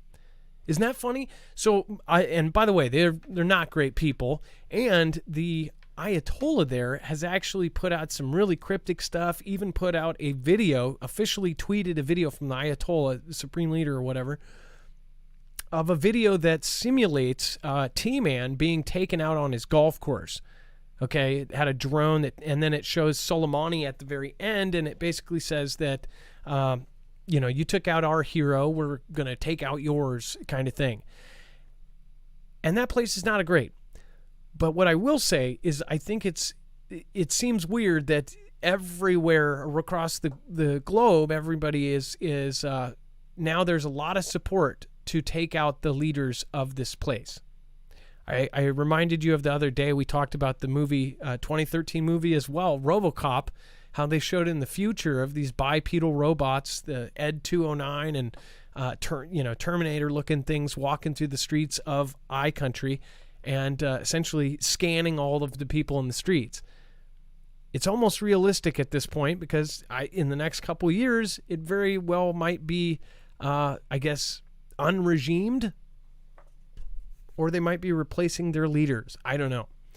But again, I skipped over that somehow, and I don't know how. I was juice boxing. And then radar reflector covered G emerges. So I read that totally wrong. Radar reflector covered G countermeasure barge showed up. So I actually spotted this, Dex. I sent this to you at what, like 9:30 a.m. or something. So did I find this on Twitter? Is that where I found this? I can't. No, this is from the Drive, the conflict zone. But there's a picture on the next tab. Okay, this is it. But essentially, what I first thought when I saw this was, this is not good. Oh, I tweeted it. That's why. So essentially, this is, it looks like some sort of technological blocking or kind of a fog machine. Think about this. Can this, and I think of the games I used to play, like, what was it? StarCraft, where you built a machine or some sort of unit that would do the fog of war, right? And it would cover and make it would hide you on the radar. It would hide you on the mini map, right? It would create a fog so other players couldn't see what you were doing. Well, there's real stuff like that. As far as if I wonder if this is to hide something. Dex, do you think that this could possibly be something, one of possibly many, that would be able to shield any kind of radar or block the radar from seeing ships doing mass movements? What do you think that this may be used for, or is it detection? It's quite possible. The first thing I thought of when I saw it was maybe they were doing something with the sky above in trying to help produce or eliminate their droughts, or maybe do other things in the Caribbean. Because it just sort of reminds me of that whole notion of putting all that together, like we've seen up in Alaska or other places that starts with the H and sounds like that musical instrument. But yeah, there's I don't really have an explanation for this. It's very interesting what they're doing. I don't think we'll know just yet. It certainly could be used in some sort, whether it's for picking up signals, putting out signals, masking them. I'm not quite sure. It's crazy looking. I don't know, because if you see all of and by the way, if you are an expert on this kind of technology, it's probably going to be pretty rare that we may have one, because we do have a lot of military here. Please let us know. What do you think, if just by the general design? There's triangle ones. There's these weird, almost octagon ones. I thought of, is this going to go along kind of like a drummer in war, right? Only this thing's job would be in a fleet of ships to hide their presence, possibly to hide the radar signals of what's going on, or put out fake radio signals that makes it look like something else or something, or be able to detect any kind of detectors if they had to travel. If they were going to move massive amounts of ships, would this help conceal? Somebody said, I think that's wrong. It looks satellite related. Somebody else said HAARP, and we're not talking about senior citizens here. Talking about, what Dex mentioned, possibly to help with drought or something like that. But they're sheep detectors, black sheep. That is pretty funny. They're going to pull it right outside of out of California, and it's just going to keep beeping. It's going to be like one of those back doors at Walmart's after somebody walks out. I don't know, but my thought is it's with the military. It's covered in satellite dishes and weird things. Why? What is the purpose of this thing? Is it to hide, to mask? Don't know. And then heavy hitting American tanks are on the table for UK's army. So if we give them tanks, is there anything that we're not going to give them? We've talked about jets. We've talked about air defense. We've talked about missiles. Now we're talking about tanks. Why don't we just go over there and fight the damn dudes? Dex, at this point, pretty much all of our gear is there. It's just somebody pressing the autopilot button. I guess next will be nukes. At this point we pretty much sent just about everything. It seems like. So what if we get attacked? They'll be like, well, can we get a rain check? We need to call, UKR and get our stuff back. They borrowed it. They said that they would get it back to us on Tuesday, but it's Thursday. I don't know. But what I do know is it looks like we've given them a lot. The industrial complex is ramping up in high gear to produce more equipment, that's for sure. Well, yeah, and by the way, Foogle fam members that do, some are smaller positions. One was actually in a pretty big position at one of them. They previously gave us information about, probably can say it, Raytheon was building missiles at every minute and 30 seconds, to the point where their parking lots were filled with missiles. That we confirmed with an actual backup 4 days after we covered it first. But they essentially said that it has been producing and producing and producing nonstop for the last year and a half. So obviously they are either tricking people, up in the higher ups that we need it, or they're actually preparing for something. Seems like the latter, but what do you guys think? Let me know in the comments down below. Polka Loco, Scooby-Doo-Do-Right, thank you. Oh, and then thank you again, Angela, Mr. Burns. That's awesome. Mr. Burns, thank you. And, of course, Christy Rozelle, thank you for the super thanks on the last show. Rianne von Niekirk says, with love, brother, love your show from Gordons Bay, South Africa. Hey, I actually have one of my best friends is from South Africa. Netty2550, what's going on? Hi, Adam, Dex, wives, mods, fam. Did anyone else notice Starwalk 2 doesn't show Planet 9 in the sky anymore? Netty, I actually believe I got that one yesterday, and yes, I did. Isn't that freaky? UKR Zelensky doesn't think Putin is bluffing over nuclear arms. So anything that comes out of this, we always take with a grain of salt. Personally, I think there's a lot of things that kind of... Oh my God. He's wearing another green shirt. They upgraded him, though. Now he's got patches or pockets on the sides. And he's been working out. He's going for sex symbol status. He's going for profile picture status, like, everybody else's profile pic.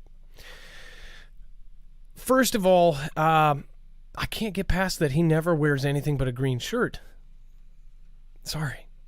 UKR President Volodymyr Zelensky said he doesn't think Vladimir is bluffing when he says Moscow would be ready to use nuclear weapons to defend Vlad's country. The Vladian president said in a televised address last week that Moscow would use all available means to protect Vlad's country and its people if its territorial integrity were threatened. Well, it's kind of funny that right now they're like, oh, yeah, you're probably right. Well, let's send you all of our tanks, too. Look, maybe yesterday it was a bluff. Now it could be a reality, Zelensky said, who had previously played down such warnings as nuclear blackmail. I don't think he's bluffing, Zelensky added. So it seems like all sides are in agreement that this is going to be a possibility. It almost seems like we're being set up to see something. And if they do a tactical, even if it's a small one place, it's not the end of the world or WW3 or anything. If that happens, it would get us into a WW3. Dex, what do you think? Do you think that if a tactical happens in UKR, wouldn't that be, it almost seems logical for everything that's led up to this.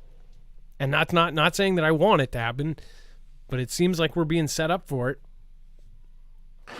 Certainly with the rhetoric, we are. Certainly with the posturing, certainly with the fallback or retreat or whatever term you want to use for Vlad and his troops. Certainly with him ramping up and investing heavily, and then everyone saying that they're against it, which that's not untrue. There's a lot of people that are, right? Yeah, where do you go from here? We talked about how he was sort of painted himself into a corner, and he's got only one of two ways out: either win or go tactical, and that's not a really good place to be in. I don't know that he's just going to tuck tail and say, you know what, I lose. I'm going to walk away. Yeah, and first of all, if you don't know the whole history on this guy, he was an actor that actually played the president on TV. And when people hear that, they're like, oh, what? He actually was in a very popular TV show in UKR that he played a regular average Joe that ended up as the president. To me, that seems like something or someone else picked that person. Do you see what I mean? Like that a group of people saw and they were like, wow, he does that. He's really good at that. No, they didn't give him like an Oscar. They're like, hey, can we give you the real job? And everything is picked out. Now, if you think that because it's UKR that it's different from over here, first of all, they're working very closely with every country in NATO. But second of all, if you think it's an accident that he's wearing this green shirt and that he looks like he's just straight off the battlefield and that he's a regular guy, he's not in a suit and tie, he's not a politician, he's a hero. And they're literally saying he is a hero, right? And I'm not saying anything against the guy or the country or anything, but I do see when he is now a symbol. So he needs to stay the same symbol throughout it. They're not going to have him wearing a yellow shirt or a blue shirt or a suit and tie. He has shown up to other countries, obviously gone through the whole rigmarole, shows up at fancy parties, and still wears this. Why? you think that, oh, who cares what he wears? It means something because they are doing it. There's people behind it. I see the people behind it that are picking it out to make sure. Just as if somebody shows up, if a politician goes and say talks to 50 different states, they have a person, and we've even talked to one that called into the show, and their job was to follow around one and decide, oh, you're talking to rail workers today, so you should wear some regular boots, you should wear your jeans, you should wear a regular shirt and be an average Joe. Everybody's seen this. Everybody's seen the representation in movies, too, of this kind of thing, House of Cards. If you're talking to a conservative, this blah, blah, blah group, you want to wear a red tie and a suit and light blue, and they decide everything. That's why everybody has been debating about this whole speech that our new, the prez, whatever, that he was doing, because the colors were all purposeful. Everything is purposeful in any one of these things. So that's what bothers me, and in fact, to most people, that probably drills it in and drills it home, like, oh, good guy, blah, blah, blah.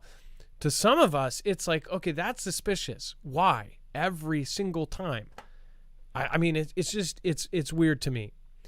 So yeah, we'll move on here in a second. Like I said, whoever owns the green shirt store over there is just making bank. They've got the best advertisement in the world.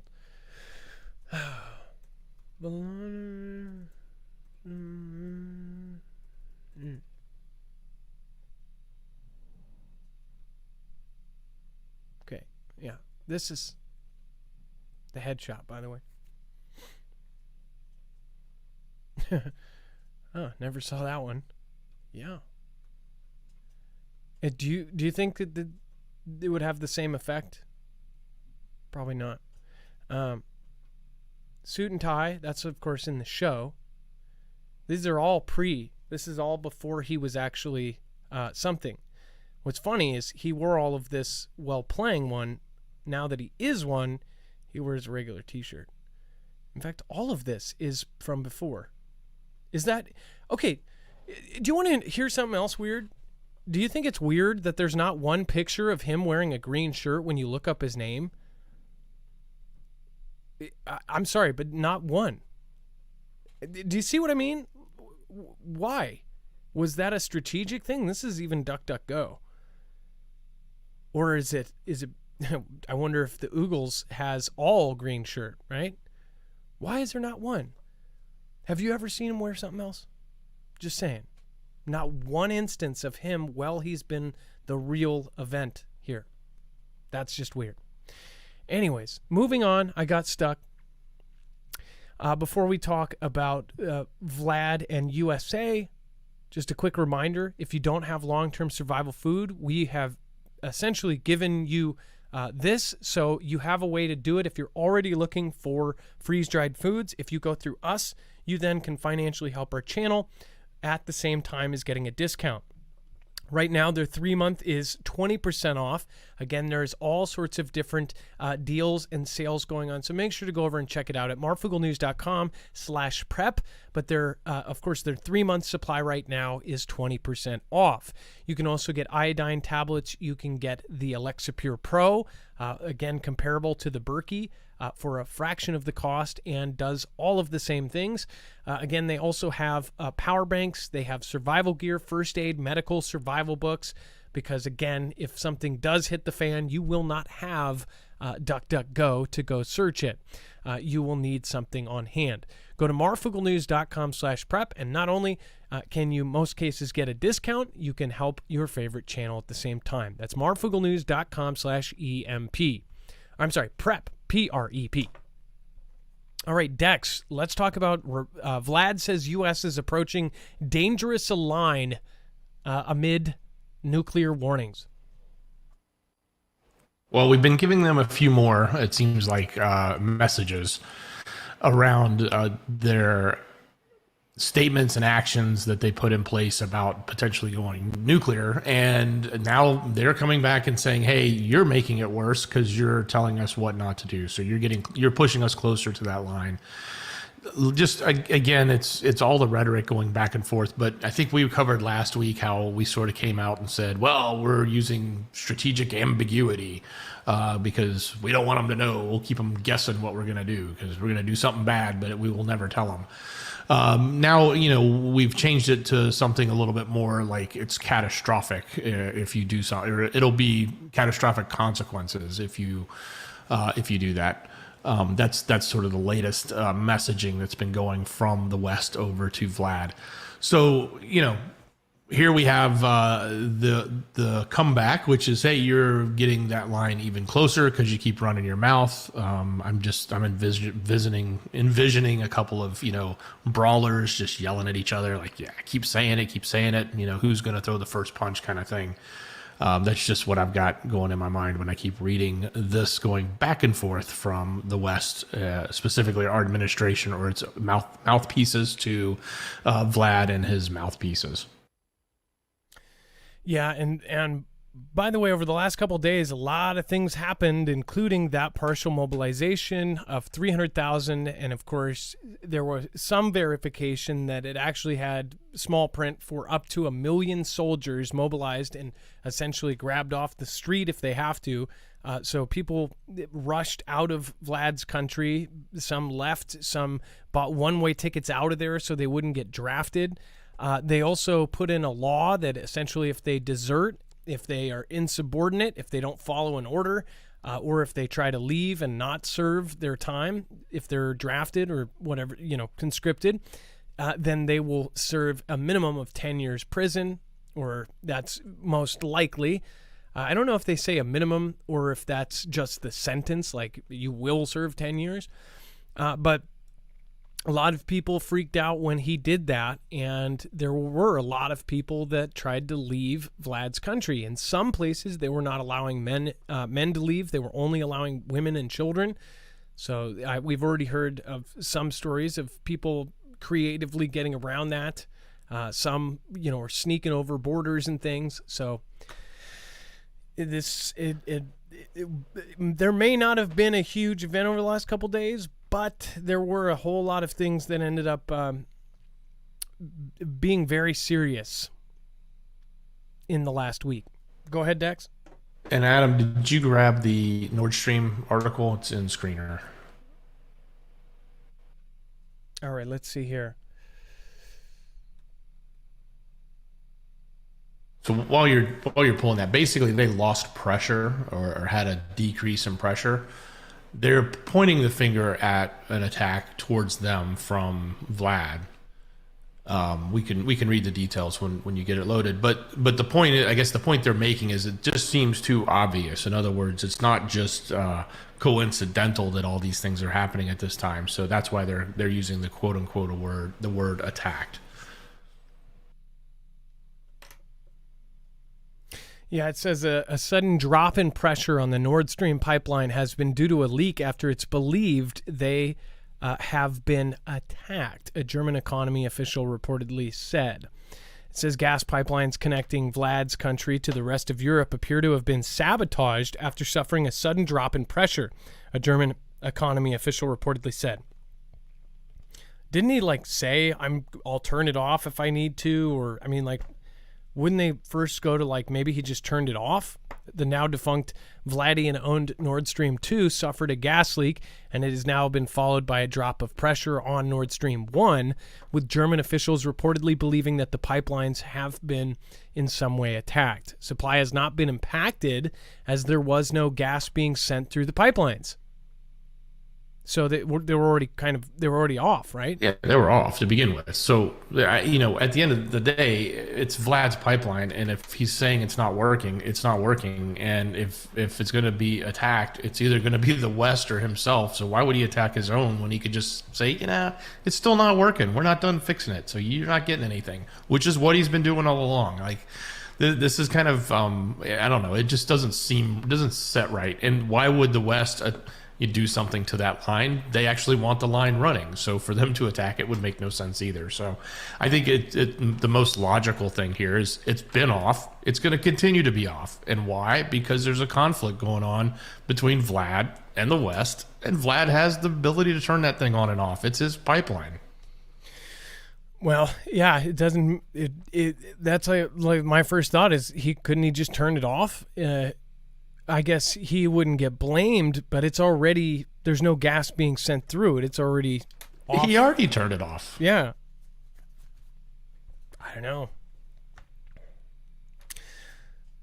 All right, well, we'll follow it though. If something changes, we will let you know. And then Vlad has escaped to his secret palace in a forest amid anti-draft protests in Vladian cities, report says. So take with a grain of salt anything that is coming from, well, in the time of conflict, there is Ganda everywhere on both sides. You can't believe either side, at least that's my opinion. I believe the truth is somewhere in the middle of both, and that's why you should have both, but essentially half of it has been cut from 90% of being able to reach people. It said Vladian president escaped to his secret palace near Gelendzhik, about halfway between Moscow and St. Petersburg. It says, amid the anti-draft protests that are going on. It says, according to an independent journalist, Farida Rusimova, who cited 3 sources familiar with Putin's schedule, Vlad traveled to his vacation home on Wednesday. So notice his vacation home, but his secret palace. So they said escaped too, like he's in a bunker. He's basically at Camp David, but it does say something if he is not seen for a while. We have covered that essentially he was in a convoy and there was some sort of weird attack on his convoy the same day or within hours of Zelensky's convoy was hit by a car, and they said, they made us think that it was somehow unrelated. You didn't get the full details on either. It says allies of the imprisoned Vladian activist Alexei Navalny have published hundreds of photos of what they say is the inside of the luxurious building. In a statement last year, Navalny said the palace and grounds had security fences, a port, a church, a no-fly zone, a wine cave, a theater, a gym, a pool, a spa, and an aqua disco. Sorry. An aqua disco. I just see Vlad like shirtless, like yeah. I don't know. I don't know why he's saying yaw. I think it's niet. Anyways, and an ice hockey rink. Look at it. Look at the money though. This is probably real gold. This is probably roofs of real gold and hand painted things. I don't think any of us can really wrap our heads around. So Elon Musk says that Putin is actually richer than him. He's not just the ruling party and gets paid a certain amount per year or whatever. This guy was picked by the WEF as one of the young leaders. He was put here and then used it to just amass this insane thing. Now he's one of the most powerful people in the world. What's crazy is he supposedly has, I think they're, by what they're saying he might even have more money than his whole country. Like, what is the GDP of Vlad's country? Aren't they saying that, it's in the trillions, right? Is it in the, do we know? Maybe we can look that up. It's 1.4. Wait. I got that wrong. It is, yes, 1.4 trillion in US dollars. Yeah, so if he's a trillionaire himself, he has almost as much money as the actual country. Half of their GDP, and by the way, New York, to put that into perspective, New York makes like 2 trillion. The GDP of New York is like or whatever the 1.9 is the state of New York. Yeah. So all of Vlad's country makes less than New York. But again, New York's a really crazy instance because New York is one of 5 places that essentially the whole United States makes its money through. But half of that money is spent towards the military. And I'm just wondering, I'm like, how did he amass this money? How did he amass? And they're saying he's a trillionaire. that he's actually richer than any of these other rich people. So I just can't wrap my head around. These are in the movies where it's the this is bigger than cartel. This is the princes, the whatever. I mean, like, I can't even wrap my head around. He probably has thousands of people working at one of his homes, and it's like, I can't even think about how you would be that rich. This almost looks like the White House. They were like, oh, let's use inspiration for the White House, but make it like off-white. Guys, you know, it's not a good look nowadays. You know what I mean? Being, you know, the prior, you know. Off-white matters. Let's see here. Thank you, by the way. Kenny Crowder says, Adam, a lot of praying lately, asking the Foogle fam to pray for my sister Becky. Leukemia, third time in Huntsman Cancer Institute now. It can't get well to receive my bone marrow. Love your way. ITC can't get well. Are you saying that you're going to give your bone marrow to her?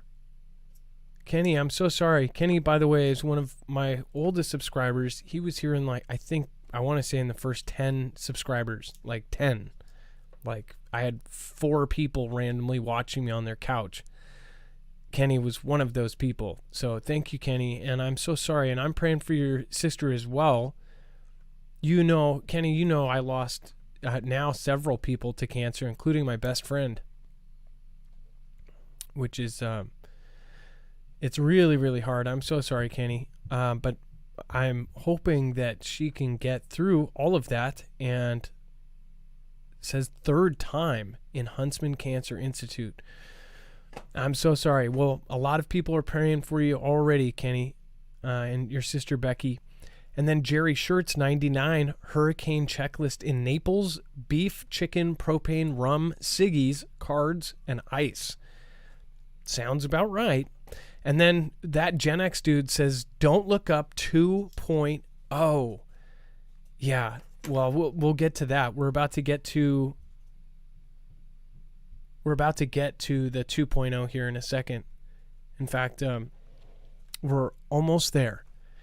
And then Edward Snowden granted Russian citizenship via decree from Vlad. Dex, this is super, super out of left field, is it not? Well, here we go. He is now officially, you know, he's been I guess, hiding out there, so to speak, or at least been a guest or on a temporary basis, staying away from the U.S. government, which wants him. So they have finally made him official. He is now a citizen of Vlad's country. They're basically like, F you, America. So it says that the U.S.-born dissident was granted Russian citizenship in a sudden decree on Monday, though he's been residing in the country since 2013. Several state media outlets reported he sought and was temporarily granted asylum in the country after blowing the whistle on the National Security Agency's use of mass surveillance, which was pretty horrendous. A lot of people are split down the middle. They either think he's a hero for letting all of us know. I mean, think about how much we know now because of what he busted out. And others think he is a traitor and that they were doing that for our safety. They were also monitoring the entire world. The entire world was actually pissed off at the United States in 2013. They said it was a crime against humanity, in fact. Some places said that the U.S. was. Because they were even able to access, you know, the French president's phone and everybody. They were monitoring everybody. And now they say, you know, we stopped. Scouts honor. We still have the ability, but we put a new password so our guys can't. What was that? Oh, interesting. Sorry. Oh, no, I wasn't looking at your mom. Snowden was already allowed to travel freely in the country as part of his residency permit, but citizenship will give him added benefits. What do you guys think about this? Is this making him more of a traitor now that he's a citizen of a place which is our adversary? You know, what if he said, "Oh, I don't want to be a citizen there"? Of course he does. This is his livelihood. So pretty trippy. All right, and then this is the darts impact. So just to run you down on my opinion, and not everybody's going to like this, and I know there's some of you that just absolutely hate hearing my opinion about this, because I really do feel like there's been a lot of different signs over the past few years and over the past 6 years especially that point out that there may be some bigger disaster coming, and it's completely not what anything that they say. Meanwhile, you look at their actions, and there's been a ton of action as far as every country in the world is working towards some sort of system to either move an asteroid or to stop an asteroid. There have been some of the richest folks in the world not only trying to build bunkers, build Noah's Arks, like we spoke about earlier, but also building a government in space. They are doing Asgardia. Asgardia is a government in space, which when you look at the kind of base level of it, anybody can go, oh, I want to pay $15 and get my certificate of citizenship to Asgardia.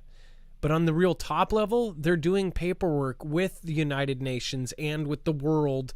All of the major nations of the world are coming together, and the richest people in the world, they're actually doing the real paperwork to make a government in space. And they say in the next 5 years that we'll have space hotels and that we're going back to the moon and back to Mars and all of this stuff. Yet in the last 5 years, all of these countries have all of a sudden taken a liking to space again. We started the Space Force. Xi is developing some sort of laser system and a flying satellite that could replace the moon, which is weird. What if you didn't have the moon? What if they're making that for a different place? Like maybe they're making a satellite that replaces, moonlight, or better than streetlights. What if they're making that for some other planet that doesn't have a moon? I don't know. But just a thought. This was DART's impact, double asteroid redirection test, which is, they say, was going 17,000 miles and hit this. Now, as far as this goes, I'm not saying I don't. This video is pretty crazy, because look at this. So this is, hold on 1 second. Let me make sure. So while you're pulling that up, Adam, each image was supposed to be 1 second. And it was traveling between 14 and 15,000 miles per hour. So to put that in perspective, each image was a 4-mile differential, if that's all accurate in what they reported. So every time you see a new image produced, it's supposed to be about 4 miles in travel. The thing that we don't know is, or I don't know, I'm sure it's published out there, is what direction was this headed? Was it headed, like, were they going head on?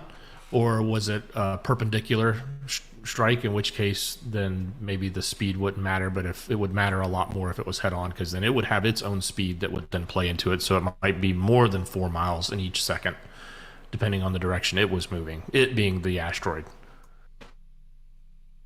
And so you see this rock getting bigger. This is the video that everybody's talking about.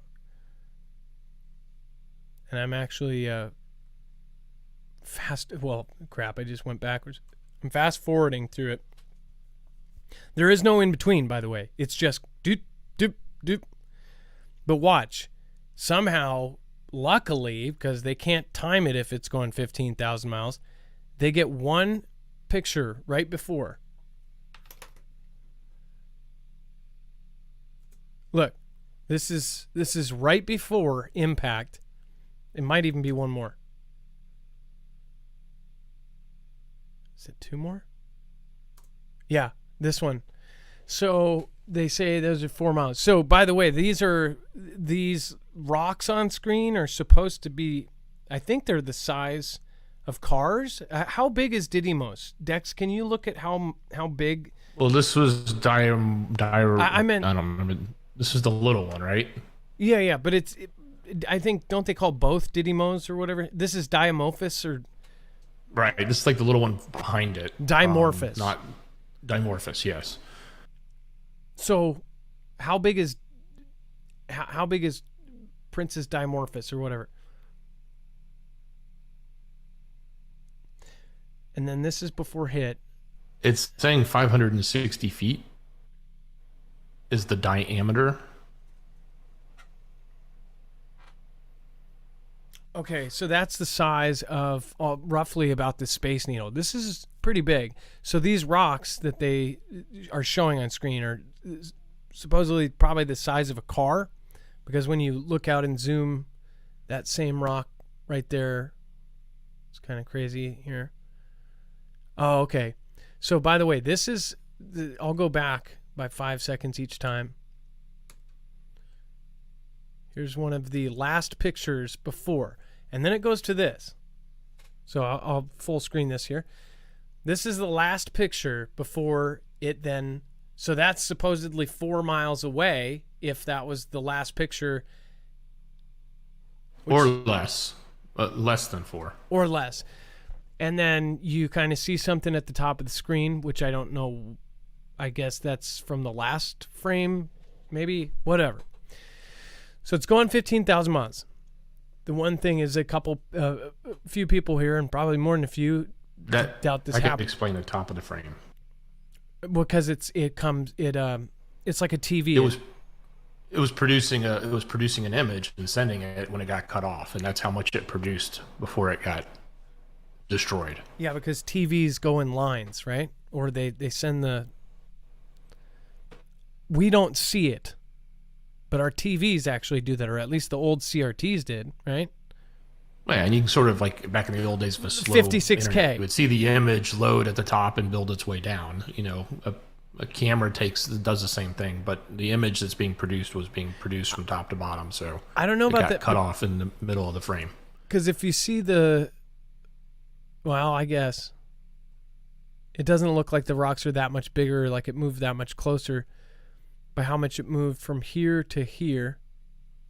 Well, and you're cut off on... I don't know if it's cut off on screen here. Oh, I can see it now. Sorry. Oh, I see what you mean. Either way, then it hit.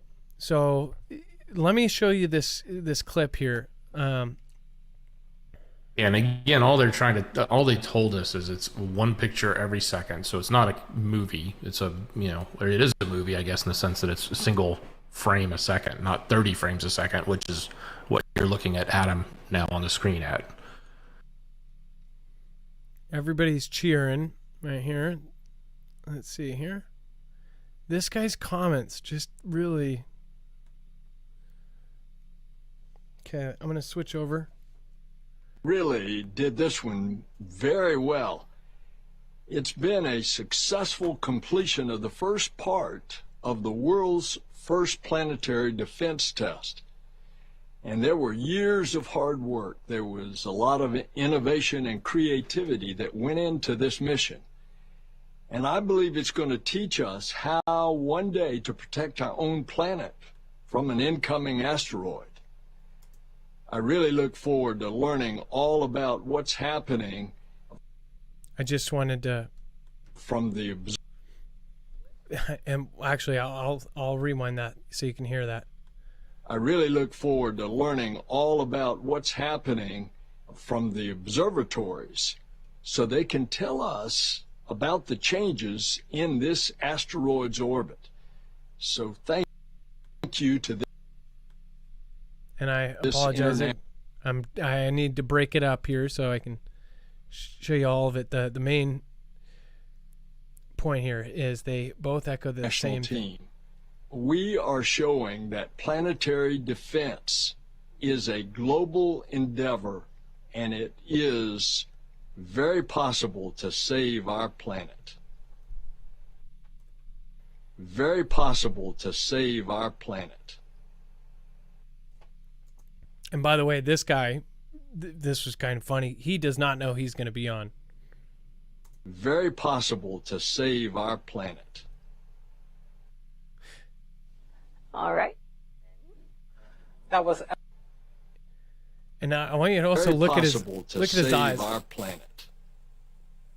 Did you see that? I don't know. Very possible to save our planet. It was weird. It was like Very a tell. possible to save our planet. That was weird. I don't know why. And then this. Very eloquently put. She essentially says, and they keep saying, if this was a real situation, right? You see, they're sending DNA samples all over. I'm just saying hypothetically. Think about if don't look up. Don't look up, right? Okay. Here's another little rabbit hole. Which, by the way, in the beginning, the very first couple frames of Don't Look Up, they actually show a real tweet of Elon Musk's on the woman scientist's computer, and that tweet was Elon Musk's tweet of a spaceman sitting on the moon looking at Earth, and an asteroid goes right through Earth. There's a whole nother rabbit hole of Elon Musk's tweets. He keeps tweeting out, and he just did it recently, where he tweeted out a tweet basically saying, we're going to be the next dinosaurs. An asteroid's going to hit Earth. That's why we need to be multiplanetary. He has said multiple times he is an end of the worlder. He thinks that the world needs to be saved because he believes at some point we're going to get hit by an asteroid. But when? The Sunspot Observatory was in the news this week, and a lot of people were talking about it, and they said, it's because the trial, whatever else. But a lot of other people were talking about it because a solar observatory would catch an asteroid coming from the sun's direction. And if we did catch one from the sun's direction, by the time we caught it, we would only, even if we have years, we might not be able to do it. Well, what if we did catch one? Well, you would bet that almost all of the countries would collaborate and try to come up with plans on how to deflect it. Maybe they have 15 years, and it takes 3-4 years to test something. Maybe that's what we just witnessed. They're telling us that we also have this deadline of when the world is going to change and everything is about to go to crap. And they're changing over all of these things, right? And everything's happening. In 2019, the entire planet collaborated on something, which is just insane to me. Everybody was locked inside their homes. During that time period, some thought, man, is this practice for something? Would they be able to contain all of us inside our homes and have it work? Now, hypothetically, if there was something that we feared and we